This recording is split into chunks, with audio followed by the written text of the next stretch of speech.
guys, how you doing? I'm Joe, and today I'm here to talk about the latest addition in the MCU, Guardians of the Galaxy Volume 2. The sequel to Guardians of the Galaxy that came out about 3 years ago, and it was seen as a breath of fresh air from comic book fans and audiences alike, since these were characters that we never really knew about. Unlike Captain America or Iron Man or even Spider-Man, no one, not even me, heard of someone like Star-Lord or Rocket Raccoon or Groot. But to my surprise, and I think most people, that turned out to be a really fun movie. Some flaws here and there, but overall a very welcome addition to the Marvel Cinematic Universe. And now we have the sequel, Guardians of the Galaxy Volume 2. As I record this video, I saw this yesterday with my mom, and I wasn't exactly expecting the movie to be better than the original or just as good, but I was expecting it to be a fun space adventure just like the first one. Nothing really like amazing like as some people were hyping it out to be, because it's a Marvel movie. Of course people are gonna hype this up no matter what, considering how successful the franchise has been in the last like 9 years or so. Whew. And then when the reviews started coming in, I took it mostly with a grain of salt, but on the other hand, I wasn't really surprised to see that people were saying that it wasn't as good or doesn't quite live up to the first one, because really, the first one, similar to the first Avengers, it was like lightning in a bottle. It was never going to be as good as seeing all that stuff for the first time around, so... And hearing all the mixed to negative responses, I didn't really know what to expect going in. Coming out of it, I might have to watch it again just to be sure, but I'm sorry, I'm not feeling the critics on this one. I actually really liked this one. Now, hold your horses. This is not a perfect movie by any means. There are some things here and there that don't quite work, but I have to admit, I'm a little dumbfounded by the response that this has gotten by most people. Seeing that other people are putting this just at the same level of Iron Man 2 or Thor the Dark World or even below that, I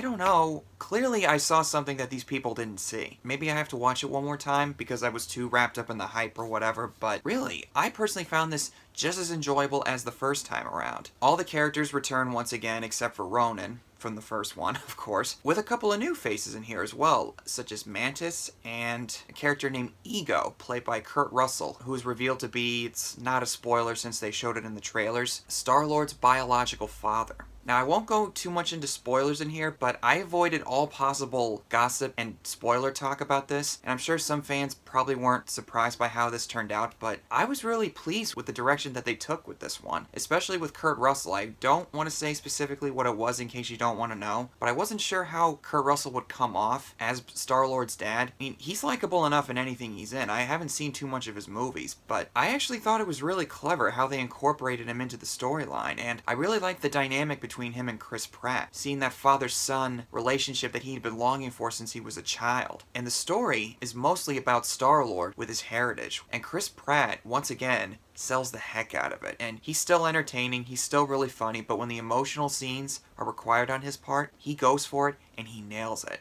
And other characters like Rocket and Groot, which, Baby Groot,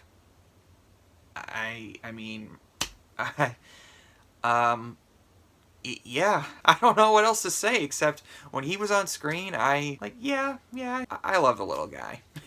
And Rocket Raccoon, voiced by Bradley Cooper. I mean, do I have to say anything else about how funny he is here? He's just as great. I love Bradley Cooper. And he also gets fleshed out a little more in this movie than obviously in the first one, which the sequels tend to flesh out the characters even more, or at least they attempt to. But I appreciate how they took their time with the characters by not making it so big and bloated, by trying to focus a little bit more on the personal interactions within the team. You had some of that in the first one, but James Gunn makes it more of an effort to make it more personal, in a similar vein to Empire Strikes Back. I mean, the comparisons are going to be inevitable. This movie's not quite up there with Empire, but I definitely saw the similarities, particularly with Star-Lord and his heritage, and amongst other things that I won't go into if you're super sensitive to spoilers. But also Yondu, the blue guy that kidnapped Peter Quill when he was a boy. I kind of wasn't really into him. I just saw him as like a one-note space redneck in a lot of ways. I mean, the actor Michael Rooker, he's from Alabama, so pretty natural to call him a space redneck.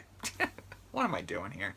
Although there was a little bit of a hint that he had a soft spot somewhere. This one, they go more into it, and Michael Rooker, he was great in those scenes, and he tugged on my heartstrings a little bit, admittedly. I didn't really expect to see that from him. Now, Drax doesn't have a whole ton of stuff to do, not to be too specific, but he still has some really funny lines, such as Mantis reading Star-Lord's emotions and him laughing at him. You must be so embarrassed! Do me! Do me! Do me! And Dave Bautista, I mean, how many times can you talk about these guys? And I also liked how they delved more into the sister relationship between Gamora and Nebula. I didn't really like Nebula in the first one. She was one of my minor problems with that one. This one, they go a little more into why she is the way she is and why she has a grudge against Gamora. And it gives us more of a hint as to what Thanos is like, because they've been teasing at this guy ever since the first Avengers. And as they go on, we get a little bit more glimpses of him to see how dangerous he is. And when we hear from Nebula what he's like, I don't know how the Avengers are going to beat this guy when Infinity War comes out. Now, of course, you got the fun action, such as the opening sequence. You've got the music, which I don't know if it equates the first movie soundtrack, but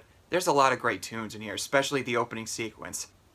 Yeah, that's all I'm going to say, because I'm trying not to be too specific on certain details. And the golden people that are basically the villains in this movie, not really necessary. I didn't really need to have them in there. But on the other hand, I wasn't too bothered by them, because how the story unfolds, they're not really given that much focus as I thought they would. And the movie does need an antagonist in some way, but again, I wasn't too bothered by them, because historically Marvel doesn't have the best villains, especially in the films, so I kind of just accepted that the villains are probably more than likely not going to be the best, minus a couple here and there. Overall, I don't really know what else to add about Guardians Volume 2, except I think James Gunn has done it again, and I don't understand the response that it's been getting. I'm a little mystified by that, actually. It's like, did we watch the same movie? What's going on here? No way is it perfect. Some of the jokes are not exactly the best, and like I said, the golden people aren't really necessary, but overall, I saw this as a very enjoyable and solid entry into the Guardians of the Galaxy series and into the MCU, further expanding on the characters that we've come to know and love. And I am very looking forward to Guardians Volume 3. I'm pretty sure that this is going to be a very divisive movie at this time, so whatever your thoughts are, just comment below and tell me what your thoughts are. I will see you guys next time, and stay tuned for my review of Spider-Man 3.